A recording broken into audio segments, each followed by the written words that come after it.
அனைவருக்கும் வணக்கம். குமரகுரு ஜோதிடர், திங்களூர். இப்போ ரிஷப ராசியை பற்றி தான் நம்ம கொஞ்சம் விரிவாக பார்க்க போகிறோம். ரிஷப ராசி அப்படின்னாவே கிருத்திகை 2, 3, 4 பாதங்களும், ரோகிணி 4 பாதம், மிருகசீரிடம் உள்ள 2 பாதங்களுக்கு சேர்ந்தது தாங்க ரிஷப ராசி. ரிஷப ராசியில் பிறந்தவங்க அழகு, ஆடம்பரம், அந்தஸ்து. அழகு, ஆடம்பரம், அந்தஸ்துடைய ராசி. தைரியம், திறமை, டேலண்ட், துணிச்சல் உடைய ராசி தாங்க. இந்த ரிஷப ராசியில பிறந்தவங்க ரிஷப லக்னம் அப்படின்னு கேட்டீங்கன்னா, ரிஷப லக்னத்துக்கு 2, 12 அதிபதி செவ்வாய் மாரக சொல்லக்கூடிய ஒரு அமைப்பும், ரிஷப லக்னத்துக்கு 9, 10 குடையவன் 9, 10 குடையவன் தர்ம கர்மாதிபதியான சனி, அதாவது யோக காரணமும் இருக்கிறதுனாலையோ, ரிஷப லக்னத்திற்கு குரு பாவியாக இருக்கிறதுனால இந்த ரிஷப ராசி வருகிற 5/12/2026 கார்த்திகை மாதம் 19ஆம் தேதி சனிக்கிழமைக்கு ராகு கேது பயிற்சி ஆகுது. இந்த ராகு கேது பயிற்சி எப்படி இருக்குங்க, இந்த வருஷத்துல எப்படி இருக்குங்கிறத நம்ம கொஞ்சம் விரிவாக பார்க்க போகிறோம். அப்போ இந்த ரிஷப ராசியில பிறந்தவங்க கிருத்திகை நட்சத்திரம் ரிஷப ராசியில பிறந்தவங்க ஒரு மேல் அதிகாரியா, ஒரு பெரிய தலைவனா, ஒரு லீடரா இருக்கக்கூடிய ஒரு வாய்ப்பு உண்டு.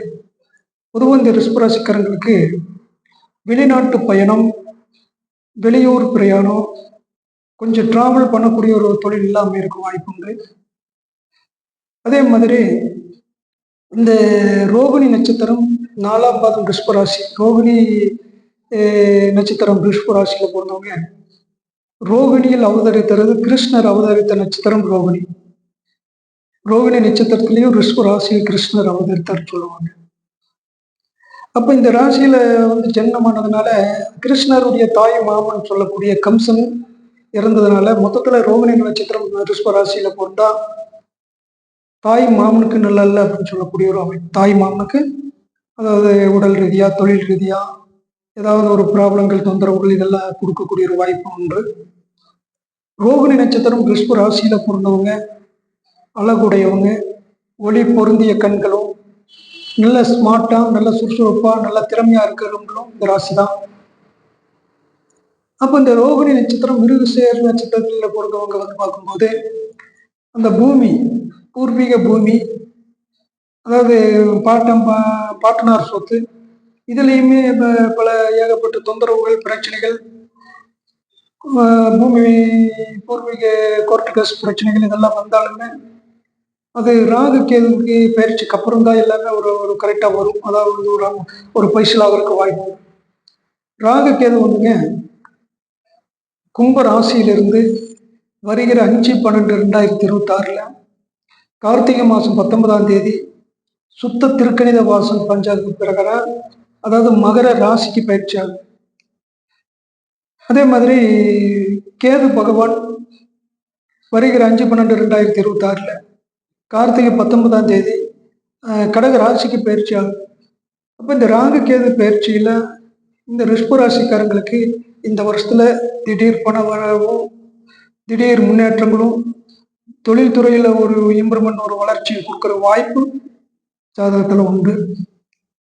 அப்போ ரிஷப ராசியில பிறந்து ரிஷப லக்னத்துல பிறந்ததுனால இந்த ரிஷப ராசிக்காரங்களுக்கு விவசாய பூமி, ஆடு மாடு, அதாவது விவசாய சம்மந்தப்பட்ட வகையில எல்லாம் ஒரு வளர்ச்சி முன்னேற்றத்தை கொடுக்கக்கூடிய ஒரு வாய்ப்பு. ஆனால் பார்க்கும்போது விவசாயத்திலையுமே இந்த அதாவது இந்த ஜாதகத்துல ரிஷப ராசினாவே விவசாய விளைநிலைகள் பொறுத்து தான். ஆனால் இந்த வருஷத்துல அந்த விவசாயமே கொஞ்சம் கடுமையாக பாதிக்கக்கூடிய ஒரு வாய்ப்புகளும், ஆடு மாடு வகையிலையும் சின்ன சின்ன ப்ராப்ளங்கள் கொடுக்கக்கூடிய வாய்ப்பு இந்த ரிஷப ராசிக்கு உண்டு. அதனால இந்த லக்கினக்காரங்களுக்கு பார்த்தீங்கன்னா இந்த ராசிக்காரங்க அதாவது இந்த கார்த்திகை மாதம் 19ஆம் தேதி 5/12 டிசம்பர் மாதத்துக்கு மேல் கொண்டு தான் ஒரு சிறப்பான பலன் நடக்கிறதுக்கு வாய்ப்பு உண்டு. அப்போ இந்த ராசிக்காரங்களுக்கு பார்த்தீங்கன்னா, அதாவது லட்சுமி ஸ்தலம், அதாவது பெருமாள், இந்த கோயிலுக்கு போயிட்டு வரலாம். கும்பகோணத்துக்கிட்ட இருக்கிற கைலாசநாதர் கோயிலுக்கு போய் ஒரு தரிசனம் பண்ணிட்டு வந்தாலும் ஒரு சிறப்பு தான். சந்திர மௌலீஸ்வரர் கோயிலுக்கும் போய் கும்பிடலாம். குலதெய்வத்துக்கு ஒரு அபிஷேகம் பண்ணலாம். இதையெல்லாம் பண்ணும்போது ஓரளவா இந்த சந்திர திசை ஓரளவா ஒரு சிறப்பாக இருக்கும். அப்போ இந்த ராசிக்காரர்கள் பொறுத்தவரையில் நல்ல வைராக்கியம் உடையவங்க, நல்ல ஒரு திறமை உடையவங்க, நல்ல துணிச்சல் உடையவங்க. இப்போ இந்த ராசிக்காரங்க பாருங்க, எந்த காரியத்தையும் டக்குன்னு முடிக்கணும், எந்த காரியமும் ஊக்கத்துடன் செயல்படக்கூடிய ராசிக்காரங்க தான். அப்போ இவங்க கிட்ட ஒரு தலைமை பண்பு, ஒரு மேனேஜ்மெண்ட், அதாவது ஒரு ஒரு ஒரு நிர்வாக திறமை இதெல்லாம் இந்த ராசிக்காரங்களுக்கு உண்டு. நல்ல கடுமையான பாட்டாளின்னு சொல்லக்கூடியவங்க. நல்ல இதுலேயுமே எந்த சப்ஜெக்ட் எடுத்தாலும், எந்த துறைக்கு போனாலும், எந்த நிர்வாகத்திலையும் இவங்களுக்கு ஒரு திறமையான ஒரு வாய்ப்பு உண்டு. அதே மாதிரி இந்த ராசிக்காரங்களுக்கு எப்படின்னா, பொறுமை, நிதானம், கவனம், எந்த காரியத்திலையும் ஒரு தடவைக்கு 10 தடவை சிந்திச்சு செயல்படக்கூடிய ஒரு ராசி தான். இவங்களுக்கு பார்த்தீங்கன்னா பொறுமை இருக்கும். அதே அந்த பொறுமையை எல்லை கடக்கும் போது இவங்களை வச்சு அடக்க முடியாது. அப்போ முடிஞ்ச அளவுக்கு பொறுமையா இருப்பாங்க. அந்த பொறுமையை மீறும் போது இவங்களுக்கு முடிஞ்ச அளவுக்கு ஏகப்பட்ட ஒரு கோபம். ப்ளஸ் பாயிண்ட் அப்படிங்கிறது தைரியம், திறமை, நிர்வாகத்திறன். இவங்களுக்கு மைனஸ் பாயிண்ட்ங்கிறது ஒரு சில சமயத்தில் ஒரு கோபம். அப்போ இந்த ராசிக்காரங்க துணிச்சல் மிக்கவங்க தான். சரிங்களா? படிக்கிற பசங்க பாருங்க, இந்த ராசிக்காரங்கள் மெமரி பவர், ஞாபக சக்தி அதிகம். அப்போ எந்த சப்ஜெக்ட் எடுத்தாலுமே, எந்த ஒரு படிப்புலையுமே இவங்க அவங்க ஒரு லீடரா செயல்படக்கூடியவங்க. நல்லா ஒரு படிப்புல ஒரு வளர்ச்சி முன்னேற்றத்தை கொடுக்க, அதாவது படிப்புல ஒரு நல்ல ஸ்மார்ட்டா படிக்கக்கூடிய பசங்க தாங்க. அப்ப இந்த ராசிக்காரங்களுக்கு இப்போதைக்கு ஒரு 18ல இருந்து ஒரு 21 வருஷம் முடிகிற வரை தொழில் தேடுபவர்களுக்கும், இந்த பருவ வருஷம் பங்குனி முடிகிற வரையிலும் தொழில் துறையில் ஒரு வளர்ச்சி முன்னேற்றத்தை கொடுக்கக்கூடிய ஒரு வாய்ப்பும் இந்த ராசிக்கு உண்டுங்க. அப்போ திருமண காரியங்களுக்கு ஒரு முயற்சி பண்ணக்கூடியவங்களும் அவங்களுக்கும் பார்க்கும்போது பல தடைகள் மீறி, அதாவது அவங்களுக்கு நினைச்ச மாதிரி அவங்களுக்கு வாழ்க்கை திடீர்னு அமையறக்கும் வாய்ப்பு உண்டு. அப்போ அவங்க நினைக்கக்கூடிய காரியங்களும் கண்டிப்பாக ஜெயிக்கக்கூடிய ஒரு வாய்ப்பு இந்த ராசிக்கு உண்டுங்க. அப்போ ரிஷப ராசினாவே இந்த வருஷத்துல பல கஷ்டங்களும், பல நஷ்டங்களும், பல தொந்தரவுகளும் நீங்கி ஒரு வெற்றி பாதையை நோக்கி, ஒரு வளர்ச்சி பாதையை நோக்கி நடபடக்கூடிய ஒரு வாய்ப்புகள், எதுலையுமே ஒரு ரன் பண்ணக்கூடிய ஒரு வாய்ப்பு, எதுலையும் ஜெயிக்கக்கூடிய ஒரு வாய்ப்பு இந்த ராசிக்கு உண்டு. நம்ம இந்த ராசியில பிறந்தவங்க பாட்டு, அப்ப முப்பாட்ட முன்னோர்களை விட தன் காலத்துல நல்லா இருக்கக்கூடிய ஒரு வாய்ப்பு, நல்லா இருக்கணும் அப்படின்னு எதிர்பார்க்கக்கூடிய ஒரு ராசி தான். அப்போ இந்த ரிஷப ராசி அப்படின்னு கேட்டிங்கன்னா, கிருத்திகை நட்சத்திரத்துல பிறந்தவங்க. அந்த சூரியனுடைய ஆதிக்கத்திலையும், அதாவது ரிஷப ராசியா இருக்கிறதுனால அவங்க அப்பா அம்மா கிட்டையும் ஒரு அப்பா மேல ஒரு பாசம் பற்றதுலேயே ஒரு அமைப்பா இருக்கக்கூடிய ஒரு வாய்ப்பு தான். ஆனா பாட்டை அப்ப முன்னோர்கள் தேடிய சொத்துல கொஞ்சம் பிரச்சனைகள் இருக்கு. அந்த பிரச்சனைகள் இருந்தாலுமே அவங்க இருக்கக்கூடிய இடம் பூமி, போக்குவரத்து துறை, அதாவது பூமி, ரெண்டாவது தடம் எல்லா வகையிலும் விவசாய சம்மந்தப்பட்ட வகையில் எல்லாமே கொஞ்சம் பூமி வகையில் கொஞ்சம் பிரச்சனைகள். அவங்க சித்தப்பன் பெரியப்ப, அதாவது அப்பா வர்க்கத்திலையும் சில பிரச்சனைகள் வரக்கூடிய ஒரு வாய்ப்புகள் இருந்தால் கூட இந்த ராசி ஓரளவா அந்த ராகுகேது பயிற்சி ஒரு முன்னேற்றத்தை கொடுக்கக்கூடிய ஒரு ராசி தான். அதனால இந்த ரிஷப ராசியில பிறந்தவங்க,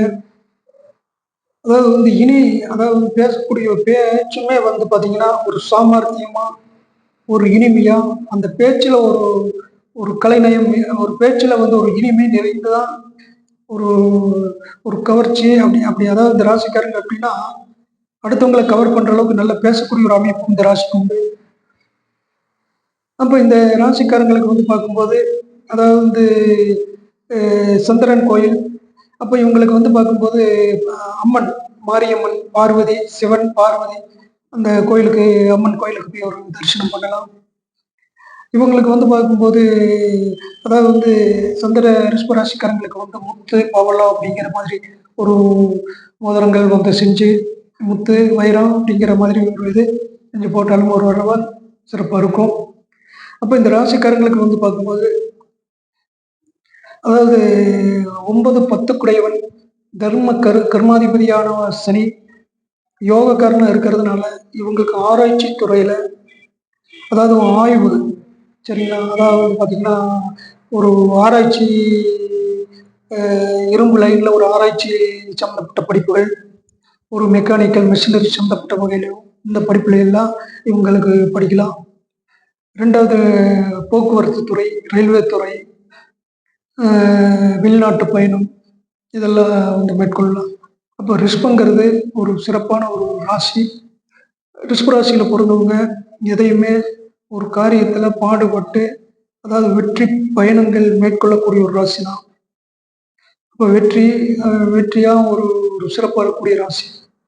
அப்போ இந்த ராசியில் பிறந்தவங்க திறமை, தைரியம், துணிச்சல், அழகு, ஆடம்பரம், அந்தஸ்து, அதாவது வந்து பேச்சிலேயே ஒரு ஒரு கலைநயம், பேச்சிலையும் ஒரு கவர்ச்சி, வாக்கு சாதுர்த்தியமாக பேசக்கூடிய ஒரு வாய்ப்பு, ஒரு வீடு எல்லா இடத்துலையும் ஒரு கலைநயமாக, வீடாக இருந்தாலும் ஆஃபீஸாக இருந்தாலும் ஒரு கலைநயமாக இருக்கணும் அப்படிங்கிற வாய்ப்பு உண்டு. அப்போ வந்து பார்க்கும்போது இவங்க ராசி பார்த்தீங்கன்னா ஒரு எப்படின்னா ஒரு அழகு அழகு வந்து பார்க்கும்போது வசீகர தோற்றமுடையவங்கெல்லாம் ஒரு காந்தம் மாதிரி. அப்போ இவர் தேடி 10 பேர் எல்லாமே இவங்களை தேடி வரக்கூடிய ஒரு வாய்ப்பு இந்த ராசிக்கு உண்டு. அப்போ இந்த ராசி வந்து இந்த வருஷத்துல இவங்க நினைக்கிறது எதிர்பார்க்கும் திடீர் பண வரவு, திடீர் தொழில், திடீர்னு வந்து பூமி பிரச்சனையிலிருந்து ஒரு வெளிப்பாகிற நமக்கு வாய்ப்பு உண்டு. இந்த ராசிங்கிறது ஒரு சிறப்பான ராசி தான். அப்போ இந்த ராசியில் பிறந்தவங்க நல்ல ஒரு ஒரு அமைப்பாக உண்டு. அதனால இந்த இந்த ராசி பொறுத்தவங்க மென்மேலும் ஒரு வளர்ச்சி பாதையை நோக்கி தான் பயணம் பண்ணுவாங்க. நன்றி, வணக்கம். இந்த பதிவு வந்து அடுத்த ஒரு எல்லாத்துக்கும் ஒரு சிறப்பாக இருக்கும். அதனால நம்ம உங்கள் ஜோதிடர் குமரகுரு இந்த பதிவை கேட்டு நீங்கள் ஏதாவது சப்ஸ்கிரைப் பண்ணி எனக்கு அடுத்தது கடகராசி பற்றியும் தான் பேச போகிறோம். அதனால் நீங்கள் அடுத்த ராசி வந்து அடுத்த பதிவில் நான் போடுறேங்க கொடுக்குறோம். அதனால் சப்ஸ்கிரைப் பண்ணி நம்மளுக்கு வந்து இந்த கடகராசியுடைய பலன் எப்படி இருக்குன்னு எல்லாருமே நீங்கள் தெரிஞ்சுக்கலாம். நன்றி, வணக்கம். குமரகுரு ஜோதிடர்.